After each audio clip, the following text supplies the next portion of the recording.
Merci à toutes et à tous d'être là pour cette session où on va parler de bases de données, de souveraineté et d'IA, et notamment dans le monde de la santé. Voilà, il y a un plan. Et donc je me présente, je m'appelle Yann Clist, je suis président et cofondateur de Scalingo. Scalingo, c'est un plateforme as a service, donc c'est une plateforme cloud d'hébergement de projets avec des environnements applicatifs managés et des bases de données managées, dont la spécificité, c'est une plateforme cloud qui est centrée sur les équipes de développement. Toute l'expérience est construite autour d'elle, donc c'est à destination des entreprises, des organisations qui développent des produits numériques.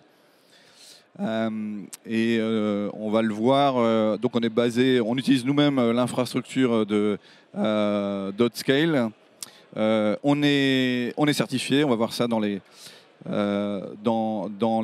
slides. Et puis c'est le mot d'ordre de la journée. On fait partie de cet écosystème souverain en France et en Europe. Donc Scalingo, c'est un pass souverain avec Hotscale. Donc petite historique rapide. Donc on a maintenant 10 ans, on a été bootstrappé. Donc, ça veut dire qu'on a démarré sur fonds propres. Avec tout de suite, donc on est une entreprise de Strasbourg, avec tout de suite des premiers clients. En 2020, on ouvre une nouvelle région basée sur l'infrastructure de Hotscale. Dont le socle est qualifié Sectum Cloud. Donc ça fait 5 ans qu'on sait gérer des services avec un haut niveau de sécurité et de conformité. En 2022, on rentre dans le marché cloud de l'UCAB, le marché C3, qui est un peu le vecteur le plus simple pour commander dans le monde du secteur public et parapublic. 2023, certification ISO 27001 et HGS, donc on a été le premier pass en France et en Europe à être certifié ISO 27001 HGS. Et enfin, il y a 18 mois, levée de fonds de 3,5 millions, notamment dans le cadre de France 2030. Puis quelques chiffres aussi par rapport à certains de nos clients. On héberge maprocuration.gouv.fr depuis 4 ans maintenant. Donc on a vu toutes les grandes élections passer sur cette plateforme. Et donc notamment l'année dernière, avec ce fait, on va dire, un peu exceptionnel avec la dissolution de l'Assemblée, nouvelles élections qui sont arrivées très vite. Et ces services de procuration ont marché très très fort. En quelques semaines, la plateforme a généré 3 millions de procurations. Donc tout ça sur une plateforme hébergée chez Scalingo. Donc autant dire que le ministère de l'Intérieur a été très satisfait. Donc les grands principes de Scalingo, c'est qu'on se base donc sur un socle IaaS de 3DS Hotscale, et là-dessus on a notre plateforme cloud magique, cette couche d'abstraction qui va venir faciliter le travail des équipes de développement avec une offre d'hébergement d'applications complètement managée.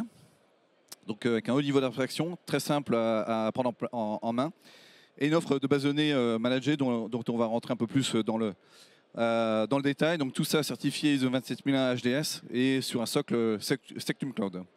Puis on a tous les services de support et de maintien en condition opérationnelle pour vos applications critiques. Aujourd'hui, on a plus de 1000 clients en France et en Europe.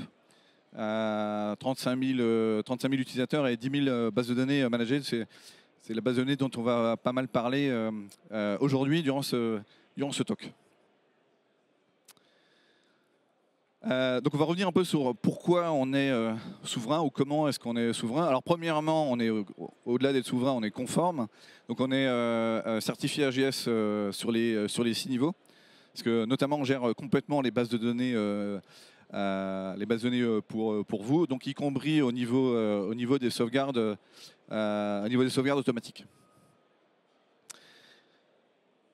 Donc on a un certain nombre de clients dans la santé. On a aujourd'hui 250 applications HDS et Sectum Cloud. On voit 2 exemples ici, très différents. Donc je vais commencer par la droite, Eloa, anciennement Malo, qui fait une application d'aide pour les parents qui viennent d'avoir des jeunes enfants. Enfin, en tout cas, c'est la première application qu'ils éditent.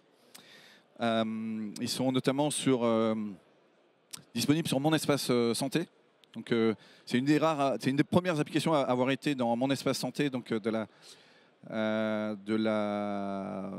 Sécu, je vais simplifier comme ça. Donc, ils génèrent beaucoup de données et ils font de l'IA qu'ils appellent explicable. Donc, c'est l'IA qui n'est pas à base de LLM, mais plutôt à base plus classique de machine learning. Et ils cherchaient une plateforme pour vraiment accélérer. C'est une startup, donc ils doivent accélérer, ils doivent délivrer des nouvelles fonctionnalités à leurs propres clients. Et c'est pour ça qu'ils sont venus chez Scalingo. Et Alira Health, Eloa Malo, c'est une start-up qui est née il y a quelques années. Alira Health, c'est un groupe international de conseils, donc spécialisé dans la santé. Et ils déploient pour leurs propres clients des applications, dont une application critique qu'ils ont mis seulement 6 mois à déployer sur Scalingo. Donc ils gèrent aujourd'hui 60 applications en simultané sur Scalingo, plus plusieurs environnements en parallèle de pré-production, de qualification, etc. Puis vous avez d'autres exemples de clients sur le slide. Edia, qui est une start-up dans la e-santé danoise, qui est venue sur Scalingo parce qu'on était HDS et que c'est un label qui vient attester une certaine conformité. Il faut savoir que HDS existe en France, il n'y a pas d'équivalent en fait dans les autres pays en Europe. Alors on parlait un peu plus de base de données du coup et d'IA. Alors premièrement, je vous annonce ici en avant-première que dans quelques jours, lundi ou mardi prochain normalement, ou peut-être le lundi d'après encore, on sort notre base de données OpenSearch managée. Donc OpenSearch, c'est une base de données, c'est un moteur d'indexation qui existe depuis plusieurs années. Donc les cas d'usage classiques, c'est la recherche et l'indexation de documents et l'analyse et monitoring de logs. Donc ça, c'est les deux cas d'usage, on va dire, classiques d'OpenSearch. Pour lesquels ils sont connus depuis plusieurs années. Et là, maintenant, ce qui pousse de plus en plus, c'est que c'est une base de données c'est une base de données vectorielle, en fait, qui sert à stocker et indexer des vecteurs, qui maintenant va proposer en plus des algorithmes de recherche qui servent dans les contextes de développement d'applications IA et des algorithmes de machine learning.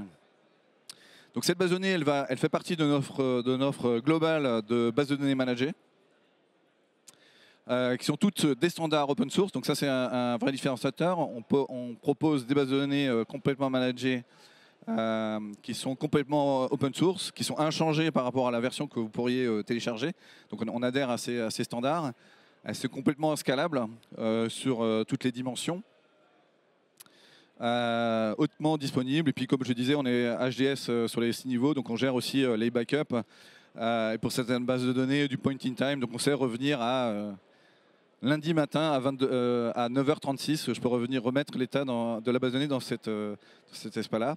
Puis bien sûr, nouvelle version, on est dans les standards du cloud avec la facturation à la minute. Donc aujourd'hui, on supporte toutes les grandes bases de données open source du marché, PostgreSQL, MySQL, donc dans les standards SQL, MongoDB dans le monde documents, Redis dans le monde clé-valeur ou le monde du cache, Elasticsearch, OpenSearch dans le monde des bases de données, dans les moteurs d'indexation, et InfluxDB dans les bases de données plutôt orientées données au redatage, donc, ou time series en anglais.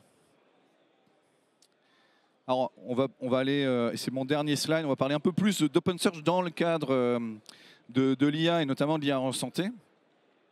Donc c'est le cas assez classique du RAG. Vous avez peut-être déjà vu ce schéma, mais donc c'est un cas d'usage que vous pouvez complètement supporter sur Scalingo.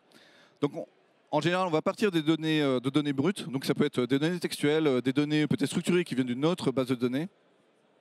Donc l'urgence, ça peut être également des documents, des PDF, ça peut être des fichiers vidéo, des fichiers audio.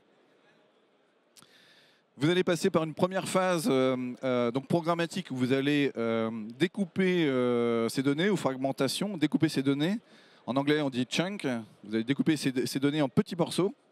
Puis vous allez faire appel à un premier modèle qui va en fait vectoriser ces données. Et donc ces vecteurs, il va falloir les stocker. Donc OpenSearch, c'est une base de données vectorielle qui va permettre de stocker ces vecteurs. Et en parallèle, donc ici, alors c'est pas représenté sur le schéma, mais on a, vous allez faire appel à un premier, enfin, ça c'est une façon de faire un RAG, un premier modèle qui va venir vectoriser les données. Donc ça, vous avez votre base de données avec tous ces vecteurs. Maintenant, qu'est-ce que vous allez en faire? Vous allez repartir depuis un prompt, là ici en entrée, vous allez utiliser un LLM qui va transformer ce prompt en un vecteur et sur lequel on va faire en fait une recherche vectorielle dans la base de données avec donc ici on a représenté un algorithme qui s'appelle KNN qui permet de faire des recherches vectorielles avancées par similarité et ceci va renvoyer le contexte au LLM qui va pouvoir vous répondre. Donc là dans le cas typique du RAG, on vient enrichir un LLM qui a été entraîné avec un LLM qui a été entraîné sur les données qu'il a pu trouver sur Internet. On vient l'enrichir ainsi avec des données métiers qu'on a vectorisées, qu'on a stockées dans une base de données vecteur, donc hébergées sur Scalingo, ici en l'occurrence, donc sur un socle certifié ISO 27001, HDS et Sectum Cloud. Voilà, j'en ai terminé pour ma présentation. Merci beaucoup.